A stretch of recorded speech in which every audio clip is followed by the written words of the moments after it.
Բարի երեկո, ժամը 20-ն է, Ազատության ուղիղ եթերում լրատվական կենտրոնն է, այսօրվա թեմաներն են։ Ընդդիմադիր պատիվ ունեմը Նիկոլ Փաշինյանին իմպիչմենթի ենթարկելու մասին հայտարարություն է շրջանառում խորհրդարանում։ Կմիանա արդյոք Հայաստան դաշինքը։ Միջազգային հեղինակավոր Moody's ընկերությունը նվազեցնում է հեցի վարկանիշը, պատճառը ընկերության նկատմամբ Հայաստանի կառավարության ձեռնարկած գործողություններն են։ Հայաստանի ռազմական ծախսերի ավելացումը դադարեցնելու մասին հայտարարությունների ֆոնին Ադրբեջանի բանակի ֆինանսավորումը հաջորդ տարի կավելանա ևս 2%-ով կամ 90 միլիոն դոլարով։ Ամենայն հայոց կաթողիկոսը Հռոմի պապի հետ հանդիպմանը բարձրաձայնել է տեղահանված արցախցիների ու Բաքվում պահվող գերիների մասին։ Տրանսպորտի տոմսերի համակարգը քննադատած լրագրողը նախ սպառնալիքներ է ստացել քաղաքապետարանի բարձրաստիճան պաշտոնյայից, ապա դիմակավորված հարձակման ենթարկվել։ Դուրս եկավ եւ սկսեց հարվածել։ Իսրայելը լայնամասշտաբ գրոհ է սկսել Գազայում, ՄԱԿ-ը ցեղասպանություն է որակում վերջին 1 տարվա իրադարձությունները։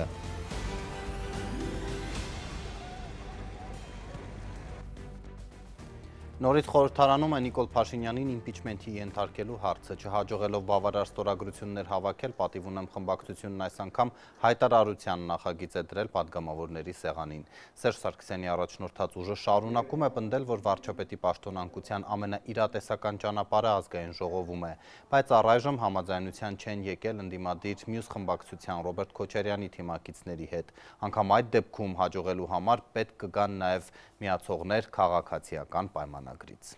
Երրորդ նախագահ Սերժ Սարգսյանի առաջնորդած պատիվ ունեմն այսօր խորհրդարան է ներկայացրել ազգային ճգնաժամի եւ կառավարման ձախողման հիմքերով վարչապետին անվստահություն հայտնելու մասին հայտարարության նախագիծ, որն առաջիկայում պետք է քննարկվի գլխադասային հանձնաժողովում։ Ընդդիմադիր խմբակցությունը վարչապետին անվստահություն հայտնելու մի շարք հիմնավորումներ է ներկայացնում։ Փաշինյանի կառավարությունը խարխլել է ազգային անվտանգությունը, Հայաստանի տարածքային ամբողջականությունը խաթարվել է, թշնամական ուժերն 2021-ից տարածքներ են գրավել սահմանամերձ շրջաններում։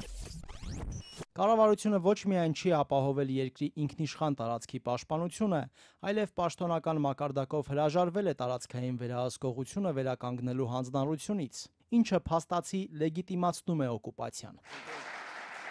Անվստահություն հայտնելու հայտարարության նախագծում նաև նշվում է, որ կառավարությունն իր միակողմանի զիջումները քողարկում է խաղաղության դարաշրջանի եւ խաղաղության խաչմերուկի կեղծ հռետորաբանությամբ, որը հանգեցնում է Ադրբեջանի կողմից հերթական պահանջների առաջադրմանը եւ պարունակում է նոր ագրեսիայի վտանգ։ Մանրամասն ներկայացնելով երկրում ստեղծված իրավիճակը, պատիվ ունեմը եզրահանգում է, որ Նիկոլ Փաշինյանը անդառնալիորեն կորցրել է կառավարելու լեգիտիմությունը եւ որ նրա պաշտոնավարումը գոյության սպառնալիք է Հայաստանի համար։ Ստեղծված իրավիճակի միակ սահմանադրական լուծումը ընդդիմադիր խմբակցությունը համարում է խորհրդարանի կողմից վարչապետին անվստահություն հայտնելը, որը ենթադրում է գործընթացի շուրջ падգամավորների համախմբում, անցումային կառավարության ձևավորում, ապա եւ ազատ ու արդար ընտրությունների անցկացում։ Հայաստանի Հանրապետական կուսակցությունը չի քննարկում ընտրությունների մասնակցել չմասնակցելու հարցը, որովհետև մենք զբաղված ենք իմպիչմենտի կազմակերպմամբ եւ հույս ունենք, որ դրանում մեզ կաջակցեն մեր բոլոր գործընկերները, որովհետև ընտրությունները այսպես թե այնպես լինելու են, իսկ մինչեւ ընտրություններ Փաշինյանը այնքան անդառնալի բաներ կարող է անել, որ արդեն բավական հուշ կլինի։ Իդեպ անվստահության գործընթացի շրջանակներում պատիվ ունեմն առաջիկայում ծրագրում են նաև խորհրդարանական լսումներ հրավիրել։ Խմբակցության ղեկավար Հայկ Մամիջանյանը նշում է, որ պատրաստ են լսել ստեղծված իրավիճակից դուրս գալու վերաբերյալ նաև այլ առաջարկներ։ Մենք ակնկալում ենք առաջին հերթին լսել լուծումներ, տարբերակներ, որոնք կիրառական հնարավոր են դարձնում Հայաստանում իշխանափոխություն։ Մեր առաջարկը այդ պարագայում այսպես կոչված իմպիչմենտի, իսկ եթե իրավական տերմիններով ասենք, վարչապետին անվստահություն հայտնելու գործընթացն է, եւ մենք ակնկալում ենք, որ առաջին հերթին խորհրդարանական ընդդիմության շրջանում եւ արդեն նաեւ արտախորհրդարանական քաղաքական ուժերի, հասարակական կազմակերպությունների, շահային խմբերի եւ այլ անհատների, մտավորականների շրջանում կարողանանք ձևավորել կոնսենսուս եւ միահամուռ արդեն առաջարկը ներկայացնել մեր քաղաքացիներին։ Վստահորեն կարող եմ ասել, որ դա հերթական մերժումն է ստանալու Բայց այս մարդիկ մազոխիստ են, սիրում են, որ անընդհատ իրենց մերժես։ Հերթական բանն է, հնարավորությունն է, մեծ սիրով սպասում են իրենց նախագծին, թե հանձնաժողովում, թե հետո լիագումարում։ Իշխող ՔՊ խմբակցությունից արդեն հայտարարում են մերժելու են պատիվ ունեմի անվստահության նախագիծը։ Իշխանական պատգամավոր Հասմիկ Հակոբյանի համոզմամբ սա շատ լավ գիտակցում են նաև պատիվ ունեմը, բայց իրենց այս քայլով ընդամենը ցանկանում են նրա խոսքով ծիճկա դնել, ցույց տալով, որ ինչ-որ բան են անում։ Իրանք մի օրակարգ ունեին, ամբողջ ընդդիմությունը մեկ օրակարգում էր, ասում էր մենք պետք է հեռացնենք այս իշխանություններից։ Հիմա տեսնում են, որ հետ հաշվարկ է սկսված, մի քանի ամիս է մնացել հերթական ընտրություններին եւ իրենք ոչինչ չեն կարողացել անել։ Հակադարձելով պնդումներին, որ Փաշինյանը խարխլել է ազգային անվտանգությունը, ՔՊ-ական պատգամավորը հիշեցնում է, որ իշխանությունը խաղաղության պայմանագիր է նախաստորագրել, խաղաղության խաչմերուկ ծրագրի հետ կապված գործուն քայլեր են իրականացնում, որին աջակցում է ԱՄՆ-ն եւ արդեն ներդրումներ են արվում այդ ուղղությամբ։ Միացյալ Նահանգների նախագահին տենց ինչ էին կարել, կուտ էինք տվել, որ այդ մարդը նստի եւ թուղթ ստորագրի, հա, ինչ էին կարել, դա կեղծ օրակարգ է, դա Թրամփը չէր, հա, մուլյաժներ դրած Թրամփի։ Ասում են Փաշինյանը կորցրել է իր լեգիտիմությունը այդ անվտանգության։ Ով է դա որոշում, անցողիկ շեմը չանցած խմբակցությունը, հա, 7 հոգով եկել են, մնացել են 4.5 հոգի։ Իրանք են խոսում լեգիտիմությունից։ Պատիվ ունեմի կողմից սա վարչապետին անվստահություն հայտնելու հերթական նախաձեռնությունն է։ Նախորդ փորձերը տապալվել են։ Երկրորդ նախագահ Ռոբերտ Քոչարյանը նման գործընթաց սկսելը լուրջ չէր համարել, իսկ նրա առաջնորդած Հայաստան խմբակցության պատգամավորները առաջարկել էին հանրապետականներին նախ ստանալ իշխող ԿՊ-ական պատգամավորների ձայները։ Ամենաճիշտ եւ օպտիմալ տարբերակը անվստահություն հայտնելն է կառավարությանը, վարչապետին, այսինքն իմպիչմենտն է։ Մտնել մի process-ի մեջ, որը զրոյին ձգտող հաջողության հավանականություն ունի, ինձ համար դա իսկապես հետաքրքիր չի։ Խորհրդարանում վարչապետին անվստահություն հայտնելու համար երկու ընդդիմադիր խմբակցությունների ձայները չեն բավարարում, անգամ որ նրանք խորհրդարին որոշման նախագիծ ներկայացնեն։ Պատիվ ունեմը ունի ընդամենը 6 պատգամավոր, իսկ Ռոբերտ Քոչարյանի առաջնորդած Հայաստանը 28, այսինքն անհրաժեշտ 36-ի փոխարեն միասին 34 ձայն։ Իսկ որպեսզի նախագիծը ընդունվի, 54 պատգամավոր պետք է կողմ քվեարկի, այսինքն առանց Փաշինյանի մոտ 2 տասնյակ թիմակիցների իմպիչմենտ տեղի չի ունենա։ Ադրբեջանը հաջորդ տարի 2%-ով մեծացնելու է ռազմական բյուջեն, հասցնելով 5 միլիարդ 120 միլիոն դոլարի։ Սա երկրի պետական ծախսերի 21%-ն է։ Հայաստանի իշխանությունները մինչդեռ դիտարկում են ռազմական բյուջեի նվազեցում, մեկնաբանելով, որ վերջին տարիներին երկարաժամկետ պատվերների վրա արդեն ծախսվել են միջոցներ։ Այս տարի Հայաստանի բյուջեի մոտ 19%-ն են ռազմական ծախսերը։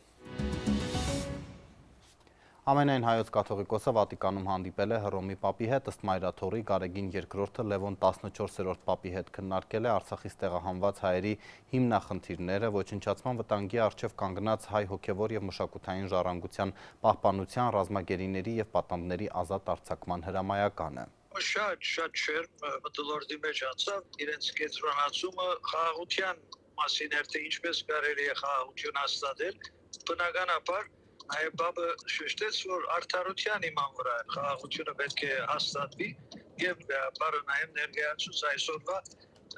հարցերու մասին մեր հայրենիքի մեջ, Արցախի մեր ժողովրդի, Արցախի մեջ պատահածը, երբ որ եկեղեցիներ, բանկեր կքանդվին, որ գերիները նույն ձևով կպահվին, անարդար ձևով եկեղեցուից դատավարությունը անարդար ձևով կկատարվի, այնպես որ այդ հարցերը բարը ներկայացուցի եւ անշուշտ իրենք մտի գրին, ուշադրության մտի գրին, սա բար իրենք պիտի փորձեն, օգտակար լալ, բայց անշուշտ պաշտոնապես կարելի չէ իրենց կողմը բամը հայտարարել։ Էլեկտրական ցանցերի իշխանությունների կողմից պաշտոնանկարված ղեկավարները միանգամից մի քանի ճակատով բողոքարկում են այս որոշումը միջազգային արբիտրաժից մինչև հայաստանյան ատյաններ անգամ քրեական հանցագործության մասին հաղորդում են պատրաստում։ Խորհրդարանական ընդդիմությունն էլ իր գործիքներն է կիրառում, փորձելով Սամվել Կարապետյանի ունեցվածքը պետությանը հանձնելու գործը սահմանադրական դատարան հասցնել։ Սահմանադրական դատարանը ավելի քան 2 ամսվա լռությունից հետո այսօր ի վերջո վարույթ ընդունեց ընդդիմադիրների դիմումը, որը վիճարկում է հեծի վերաբերյալ հրատապ կարգով ընդունված օրենքների սահմանադրականությունը։ Ըստ պատգամավոր Արծվիկ Մինասյանի դիմումն ընդունվել է թե Սահմանադրական դատարանի մասին օրենքի, թե դատարանի աշխատակարգի կետերի խախտմամբ։ Ըստ օրենքի բարձր դատարանը 30-օրյա ժամկետում պետք է որոշեր դիմումը վարույթ ընդունել թե ոչ։ Որոշումը դեռ չի հրապարակվել։ Սահմանադրական դատարանի դատավոր Սեդա Սաֆարյանը Ազատությանը միայն կարճ փոխանցեց. իրենք օրենք չեն խախտել։ Ոչ մի ժամկետ չի խախտվել։ Բոլորը օրինական օրենքով Սահմանադրական դատարանի մասին օրենսդրության տառին համահունչ, նորմերին համահունչ այդ դիմումի քննարկումը տևական է եղել։ Ընթացել է եւ այսօր քննության ընդունվել։ Մեր կայքում կդնենք կնայենք։ Իշխող քաղաքացիական պայմանագրի ձայներով ընդունված էներգետիկայի մասին եւ հանրային ծառայությունները կարգավորող մարմնի մասին օրենքների սահմանադրականության հարցով պատգամավորների դիմումը բարձր դատարան է մուտք արվել հուլիսի 11-ին։ 30-օրյա ժամկետը լրանալուց հետո օգոստոսի 22-ին Արծվիկ Մինասյանը գրություն է ուղարկել Սահմանադրական դատարան, խնդրելով ներկայացնել փոխվել են արդյոք դիմումի քննության ժամկետները։ Պատասխան չեն ստացել։ Այդ ընթացքում հեծում իշխանության կողմից նշանակված նոր ժամանակավոր կառավարիչը մի շարք կադրային ու ֆինանսական առանցքային որոշումներ է ընդունել։ Քանի դեռ որևէ բացատրություն չկա տրված, իսկ օրենքով եւ աշխատակարգով սահմանված ժամկետները արդեն անցել են, ես կարող եմ ողջամտորեն ենթադրել, որ Սահմանադրական դատարանի դատավորները իրենց անգործությամբ կամ հանցավոր անփութությամբ կամ կանխամտածված դիտավորյալ գործողություններով ձախողում են սահմանադրական նորմի ի կատարածում։ Ընդդիմադիր պատգամավորները Սահմանադրական դատարանին միջնորդել էին նաև կասեցնել օրենքի գործողությունը, մինչև բարձր դատարանը գործով վերջնական որոշում կկայացնի։ Նման որոշում նաև միջազգային արբիտրաժն է կայացրել, որը սակայն կառավարությունը հրաժարվում է կատարել։ Մենք կիրառել ենք մեր օրենքը, որը գործում է, Եվ մինչ գործադիրը անտեսում է հեծի վերաբերյալ միջազգային դատարանի որոշումը, իսկ ներպետական ատյաններում առհասարակ քննությունը չի էլ սկսվել, միջազգային հեղինակավոր վարկանիշային ընկերություններից մեկը Moody's-ը նվազեցրել է Հայաստանի էլեկտրական ցանցեր ընկերության վարկանիշը, հետագա գործունեության կանխատեսումը կայունից դարձնելով բացասական։ Լիահույս եմ, որ հարցը ինչ վերաբերում է այն անորոշությունների հետ, որը կապված է հեծի հետ արագ լուծում կստանա,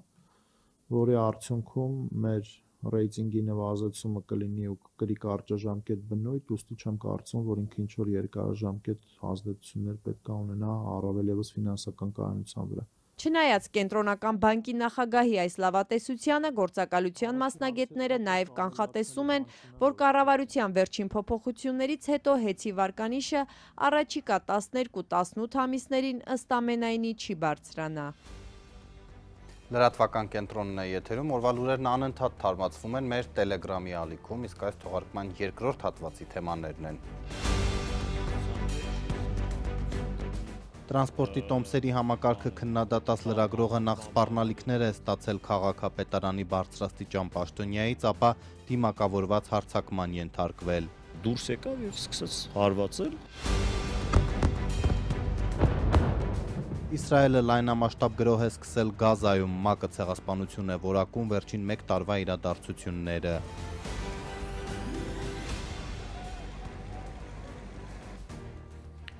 Դիմակավորված հարձակման բռնության է ենթարկվել լրագրող Հակոբ Կարապետյանը, նա նախկին քաղաքապետ Հայկ Մարությանի խոսնակն էր, հիմա ակտիվ քննադատում է Տիգրան Ավինյանին։ Քաղաքային իշխանությունների մասին վերջին հրապարակումից հետո լրագրողը սոցցանցերով սպառնալիքներ է ստացել ու համոզված է, որ ֆիզիկական հաշվեհարդարը դրա շարունակությունն էր։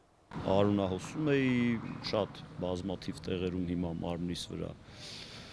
վնասվածքներ ունեմ։ Լրագրող Հակոբ Կարապետյանն նահազանգում է, անցած ուրբաթ իրեն ծեծել են Facebook-ում Երևանի քաղաքապետարանի պաշտոնյաներին հրապարակավ քննադատելուց հետո։ Լրագրողը շաբաթներ առաջ անդրադարձել էր հանրային տրանսպորտում տոմս ունեցող ուղևորին անհիմն տուգանելու միջադեպին, որի մասին պատմել էր Ազատությունը։ Տարածելով նյութը, լրագրողը եզրահանգել էր, թե նեղմիտ ու ոչ կոմպետենտ կառավարիչներ ունենալը սա է։ Ասում է, այդ գրառումից հետո Facebook-ով իր հետ կապվել է քաղաքապետարանի հասարակական կարգի ծառայության պետի պաշտոնակատար Ավետ Բաբայանը սկզբում վիրավորել, հետո էլ անցել հայհոյանքների։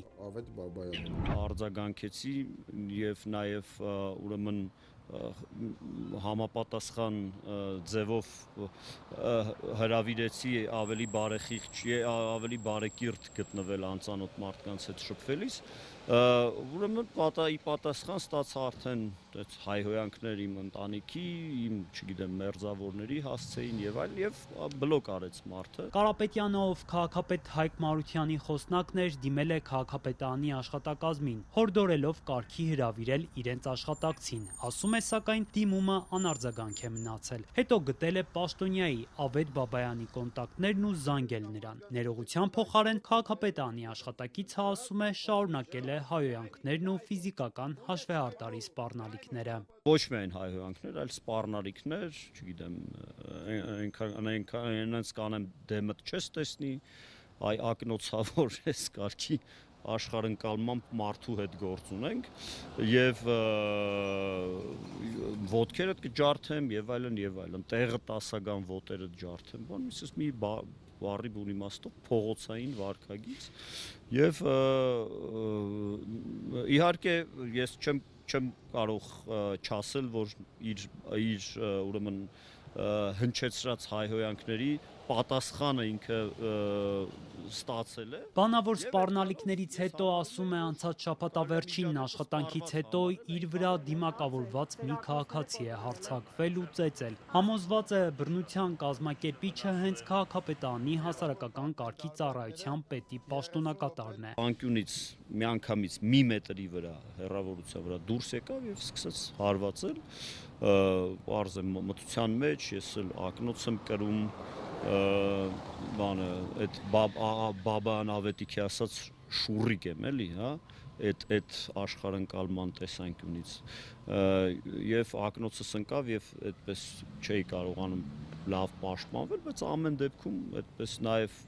օգնություն կանչեցի։ Քննչական կոմիտեում քրեական գործ է հարուցվել ֆիզիկական ներգործության հոդվածով։ Գերատեսչությունից հայտնում են, որ այս պահին նախաքննություն է ընթանում, այլ մանրամասներ չհաղորդելով։ Ներքին գործերի նախարարությունից էլ հայտնում են, որ 3 հայտնաբերել են միջադեպի մասնակիցներից մեկին, նա ներկայացվել է նախաքննական մարմին։ Ըստ գերատեսչության խոսնակի, հայտնաբերվել է եւ պահպանվող հատուկ տարածք է տեղափոխվել նաեւ դիմակավորված անձին դեպքի վայր հասցրած մեքենան։ Ներքին գործերի նախարարությունից սակայն չեն բացահայտում ձերբակալվածի ինքնությունը։ Ես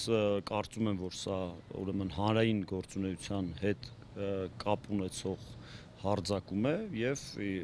ես իհարկե պետք է պնդեմ եւ միջնորդություն ներկայացնեմ, որ մաքսիմալ կերպով կամ վերաձևակերպվի հոդվածը կամ այդ խստացնող հանգամանքները հաշվի առնվեն։ Ինքը Ավետ Բաբայանն այսօր հրաժարվեց որևէ մեկնաբանություն տալ, պատճառաբանելով, թե զբաղված է։ Ավելի վաղ նա Civilnet-ի հետ զրույցում հերքել էր, թե ճանաչում է Կարապետյանին ու նրա հետ նամակագրություն է ունեցել։ Մինչդեռ լրագրողը պնդում է, ունի Բաբայանի հետ նամակագրությունը եւ դա փոխանցել է նախաքննական մարմնին։ Միջադեպին նաեւ քաղաքապետարանից են հրաժարվում անդրադառնալ։ Խոսնակ Հայկ Կոստանյանն այսօր Ազատությանը միայն փոխանցեց, թե կճշտեն, կհասկանան։ Այս պահի համար ավելացնելու այլ բան չունեն։ Մինչ այդ Ավետ Բաբայանը շարունակում է պաշտոնավարել։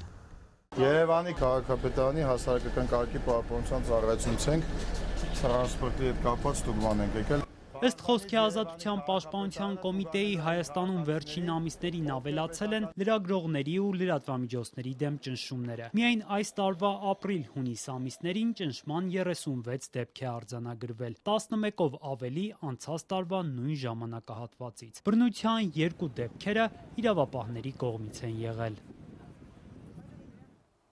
Լրատվամիջոցների հետևողական հրապարակումներից հետո միայն Զորամասից հոսպիտալ տեղափոխված զինվորը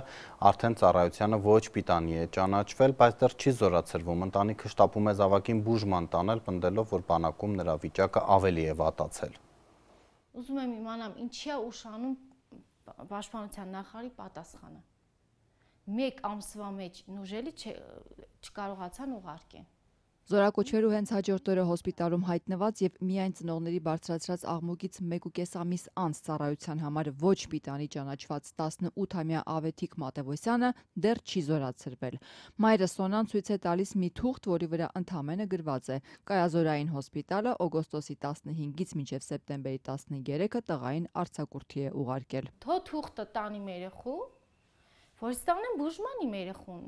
Իմ երեխան օրեցօր վատանում է, լավ չի զգում։ Մի քանի օր առաջ արձակուրդը ավարտվեց, զգուշացրել էին հոսպիտալ չներկայանալու դեպքում դասալիք կհամարվի։ Վատառողջ տղան ստիպված ներկայացել է ու նորից ոչ մի հստակություն։ Միայն ասել են, թե նախարար Սուրեն Պապիկյանը զորացրման հրամանը դեռ չի ստորագրել։ Բժիշկները նորից մեկ շաբաթով արձակուրդ են ձևակերպել։ Կարող է 10 օրից գասի հստակ ձեզ պատասխան չեն տվել, ասում են մենք չգիտենք։ Երբ եկավ, մենք կզանգենք ձեզ, եկեք թղթերը վերցրեք։ Հիմա տվել են 22-ին օրը լրանում է թերթիկի։ Ես իրանց բացատրի, ասի երեխեն վատ այլնում, սենց վիճակա, մի անգամ վատացել է, ինքը մենակ է քնում սենյակում։ Վատացել է այլի նույն ձևի մատը կրկվել է առավոտային բանա, չի կարացել դաժե գոռա, որ ես եթամ օգնության իրան։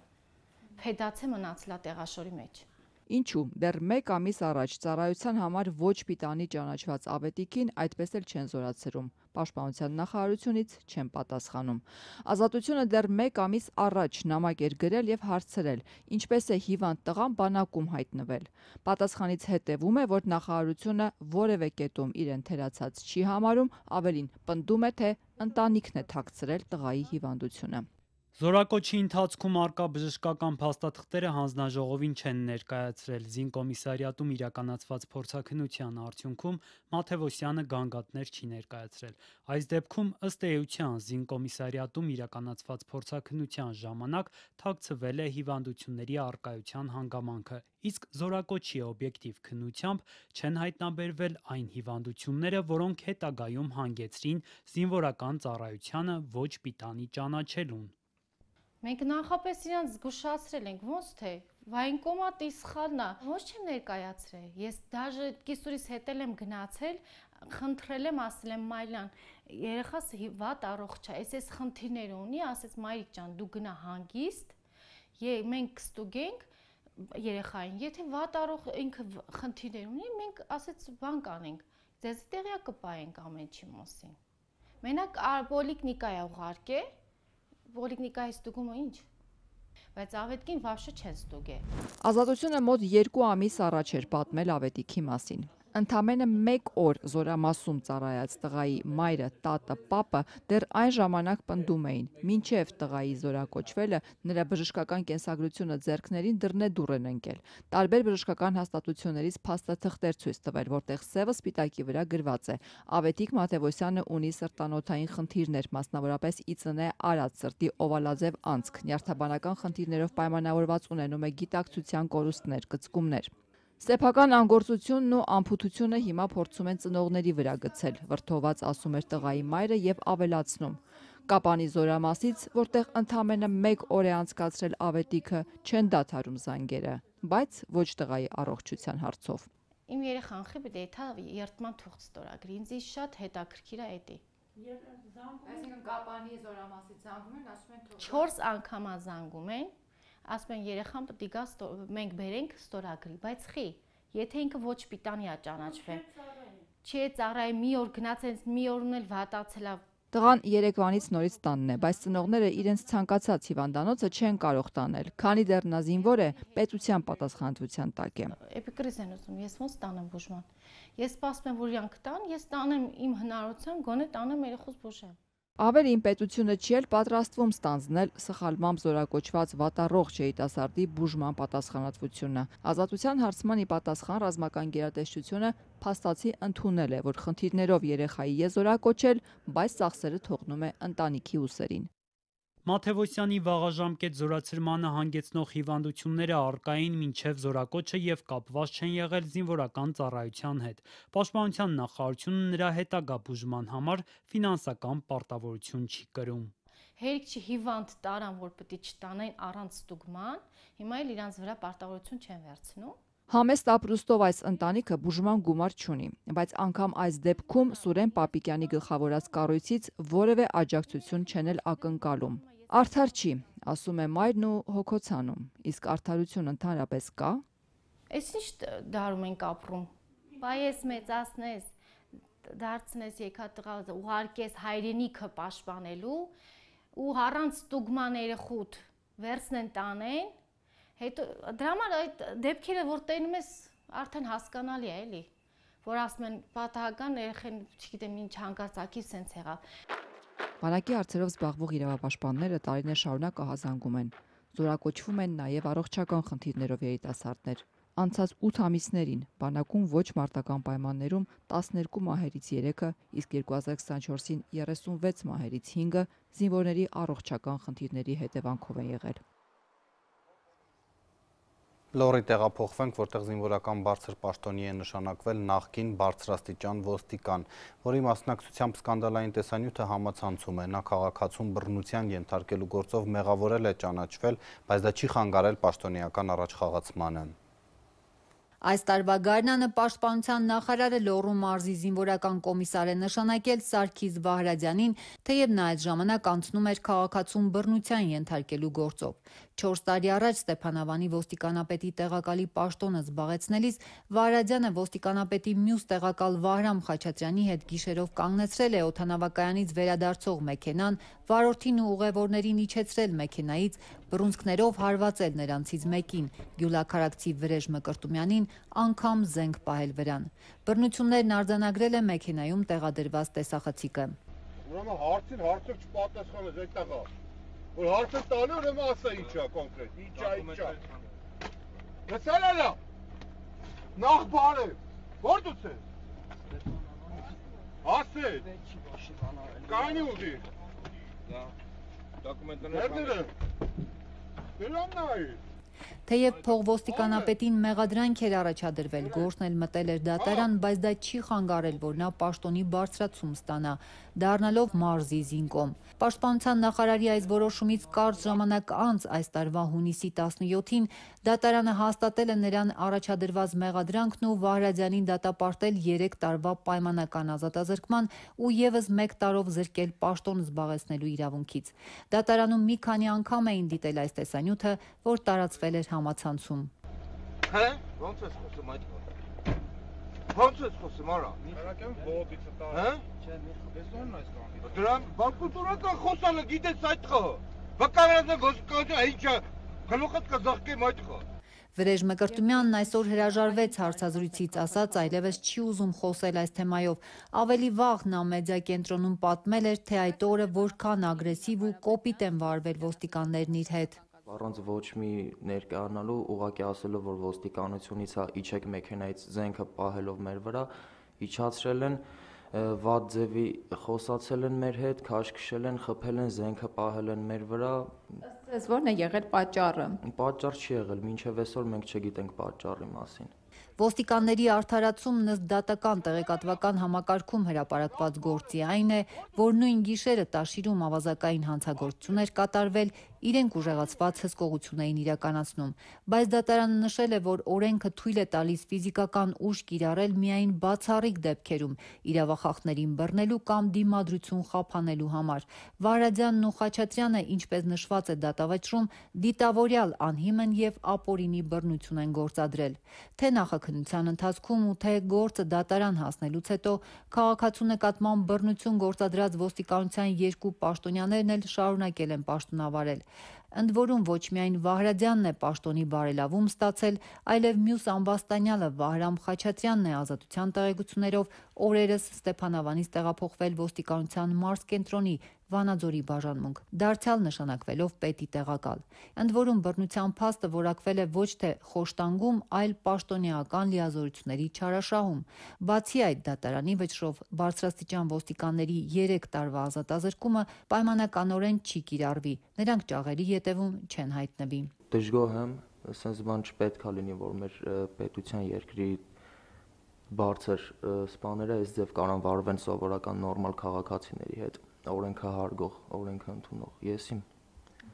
Չնայած առկա տեսանյութերին ու աղմուկին ոստիկանները մեղքը չեն ընդունում։ Վահրադյանն օրերս բողոքարկել է դատավճիռը, նա մեր հեռախոսազանգերին այդպես էլ չպատասխանեց։ Մեկ շաբաթ առաջ պաշտպանության նախարարին գրավոր հարցրել էինք, Ինչ չափանիշներով է Վահրադյանը նշանակվել Զինկոմի պաշտոնում։ Նախարարն արդյոք տեսել է 4 տարի առաջ համացանցում տարածված տեսանյութը։ Տեղյակ է արդյոք դատավճռից։ Նախարարը 30-օրյա ժամկետ է խնդրել հարցերին պատասխանելու համար։ Մինչ այդ կառավարության բաց աղբյուրներում հրապարակված տեղեկություններից պարզ է դառնում, որ Զինկոմի պաշտոնին հավակնել է 6 թեկնածու, որոնցից լավագույնն է համարվել Սարգիս Վահրադյանը։ Դատական գործում նաև մի ուշագրավ փաստ կա Վահրադյանի կենսագրության մասին, մասնավորապես նշված է, որ նա 90-ականներին 1 տարի եղել է ոստիկանության բարձրագույն դպրոցի ունկնդիր, բայց 96 թվականին հեռացվել է դպրոցից ցածր առաջադիմության կապակցությամբ։ Տարիներ անց է միայն որպես ունկնդիր ընդունվել ու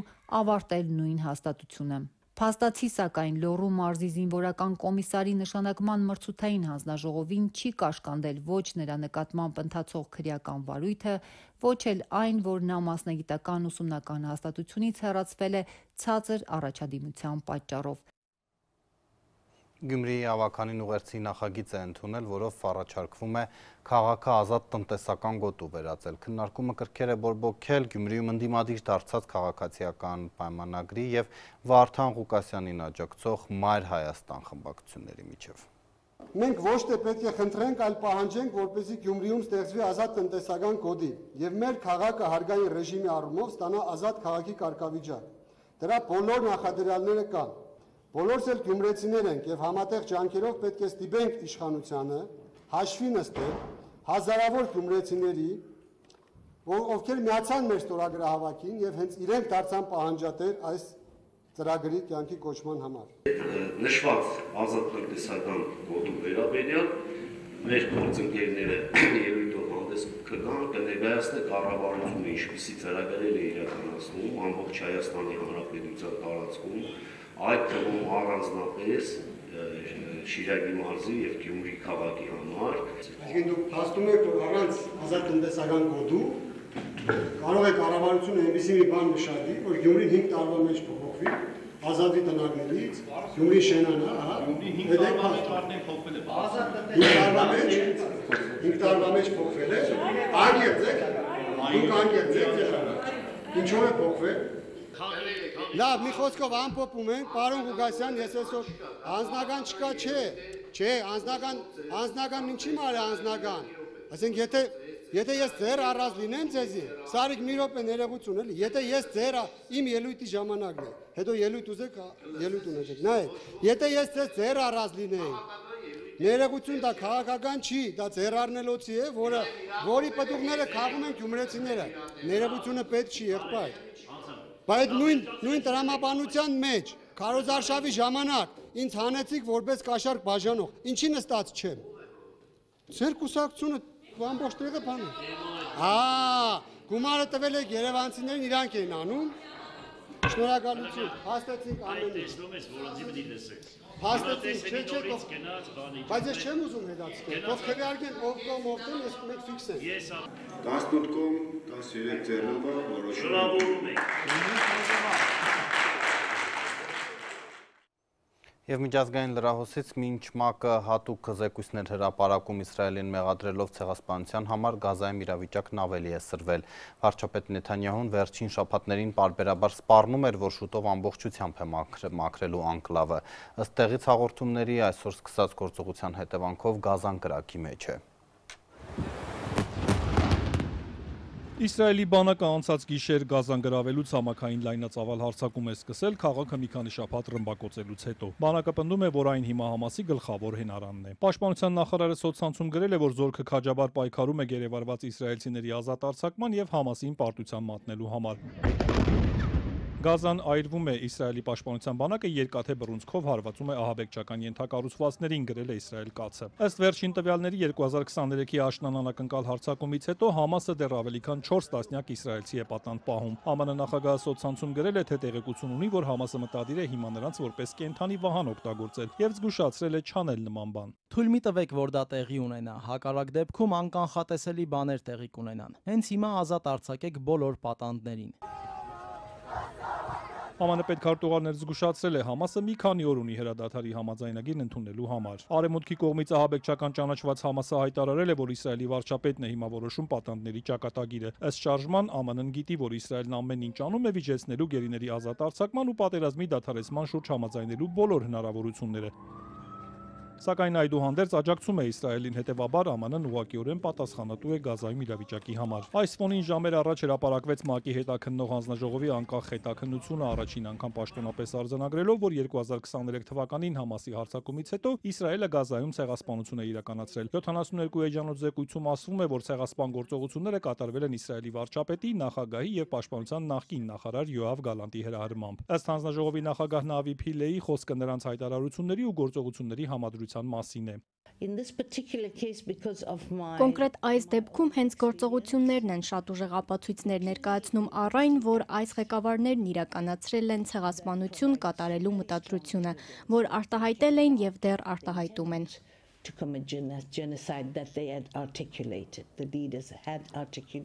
Իսրայելը զեկույցը կեղծ է անվանել, պնդելով, թե այն հիմնված է Համասի տվյալների վրա։ ՄԱԿ-ում Իսրայելի դեսպանն էլ հայտարարել է, որ դրա հեղինակները հայտնի են իրենց հակասեմական հայացքներով։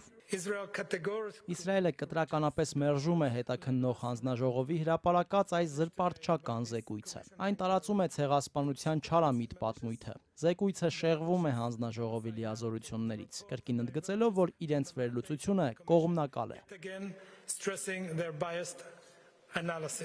Պաղեստինը հայտարարել է, որ Իսրայելը դիտմամբ է թիրախավորում խաղաղ բնակչությանը եւ նպատակ ունի Գազան զանգվածային գերեզմանի վերածել։ Ապա միջազգային հանրությանը կոչ է արել անհապաղ միջամտել անկլավում ամիսներ շարունակ սովի ու պատերազմի մեջ ապրող հազարավոր մարդկանց պաշտպանելու։ Մեծ Բրիտանիան եւ մի քանի այլ երկրներ հայտարարել են Իսրայելը պետք է դադարեցնի գործողությունն ու անմիջապես թույլ տա, որ մարդասիրական օգնությունը հասնի քաղաք։ Եվրոպական միության արտգործնախարար Կայա Կալասը Եվրոնյուզին ասել է, որ նախատեսում են կասեցնել Իսրայելի ասոցիացման համաձայնագրի առևտրին վերաբերող դրույթները։